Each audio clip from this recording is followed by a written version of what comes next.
Estamos agora num outro momento, porque, evidentemente, por mais que a gente se coloque ou se enxergue numa posição de certa insignificância, eu acho que o movimento de direitos humanos, considerando o movimento negro, o movimento de mulheres, o movimento de crianças e adolescentes, né, ele vem fazendo formação política continuada. Boa parte dessas vanguardas que estão nesses movimentos sociais de rua hoje são pessoas que passaram pela ação educativa, foram apoiadas por projetos que o Fundo Brasil apoiou, transitaram pelas oficinas do Crioula, no Rio, circularam por as milhares de iniciativas de sociedade civil que existiram no Brasil e existem durante a última década, que foram proporcionando um certo nível de formação política. Chegamos a este momento no qual eu acho que a questão da sustentabilidade dessas organizações ela tem dois desafios principais. Eu vou dizer qual é. Primeiro, eu acho que tem um desafio conceitual mesmo. Nessa discussão com o governo de repensar um marco regulatório, etc., o Sérgio Haddad dizia isso é uma agenda neoliberal. Eu acho que é uma agenda neoliberal. A gente fazer uma arrumaçãozinha da casa, mudando uma leizinha aqui, uma portaria ali, para tornar o Siconv mais acessível, ou para a gente repensar, não sei o quê, eu acho que isso não resolve. A minha proposta é que a gente pense num estatuto da sociedade civil brasileira, sabe? As leis que regem a sociedade civil brasileira, o terceiro setor, elas remontam a Getúlio, 1937, tem leis vigentes, tem um monte de leis da ditadura militar vigentes. A Constituição Federal apenas repetiu uma ideia de uma filantropia ligada à educação, saúde e assistência. Ela não inovou nesse sentido. A gente não inovou nesse sentido, realmente. A gente criou instituições, mas a gente não fez a contraparte legal, institucional, definidora do que seria essa nova sociedade civil brasileira.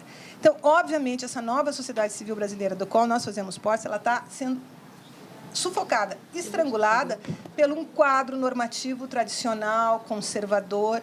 Arrumar meia leizinha dessas não vai adiantar. Eu acho que a gente tem que dizer para a Secretaria-Geral do Governo, muito obrigada, a gente tentou, não deu certo, agora nós vamos tentar fazer outra coisa, né? Mudar o nome da plataforma e sentar para pensar efetivamente o que seria um estatuto da sociedade civil brasileira. E a minha proposta é que esse estatuto tenha uma parte que seja conceitual. Vamos pensar no ECA. Todo mundo conhece bem o ECA, né? O que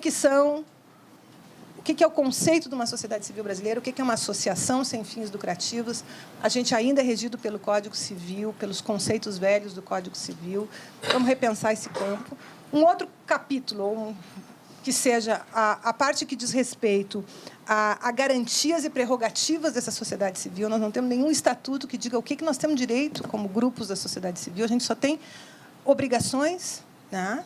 A gente tem que pagar imposto, a gente tem que fazer isso, a gente tem que pagar não sei quanto para registrar uma ata, a gente tem que ter tal coisa, mas quais são as prerrogativas, quais são as liberdades que, como sociedade civil, nós temos? Nós somos obrigadas a ter um CNPJ ou não? Nós podemos ser uma associação sem CNPJ?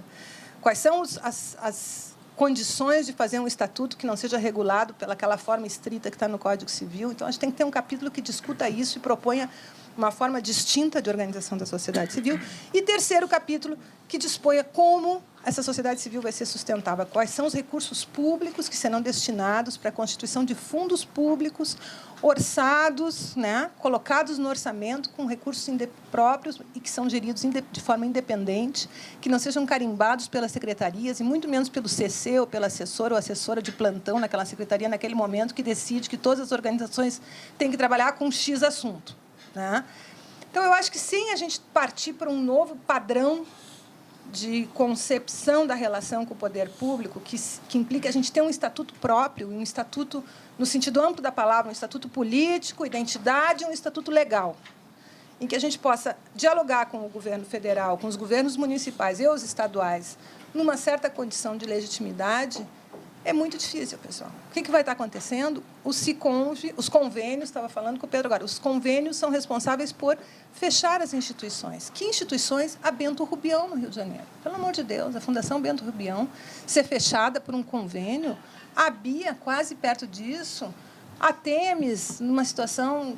Quantas? Podemos... Só estou citando os que estão aqui para a gente não dizer que... Sabe? Qual que é o problema disso? O problema disso é que os convênios, tal como eles estão colocados, eles são pensados para relações entre estados entre o governo federal, estados e municípios, não para a relação com a sociedade, né? Eles são incumpríveis, de uma certa forma. Eu não estou me eximindo aqui de toda a questão técnica, etc., que ela existe, que ela é real. Quem entra no jogo tem que saber jogar, né? O problema é que as organizações estão entrando no jogo e perdendo. Então, eu acho que a gente tem que mudar o jogo, né?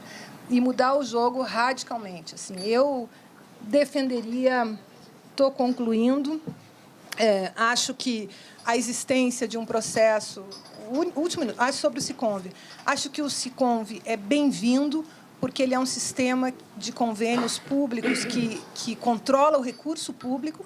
Acho que, sim, o governo Lula ele foi responsável por melhorar os mecanismos de controle do recurso público progressivamente. Agora, isso tem, e a gente tem que querer isso, a gente tem que querer acabar com a corrupção nesse país. Recursos públicos eles têm que ser controlados. O problema é que isso tem um efeito...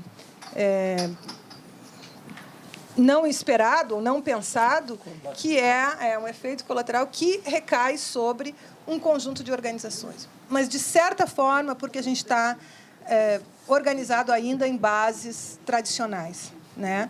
Normativas tradicionais, com base em leis que vêm de outros tempos. Então, os tempos mudaram, nós mudamos. Acho que nós temos que mudar as leis que dizem respeito à sociedade civil, todas. Eu não negociaria nenhuma. Assim. Se é para morrer...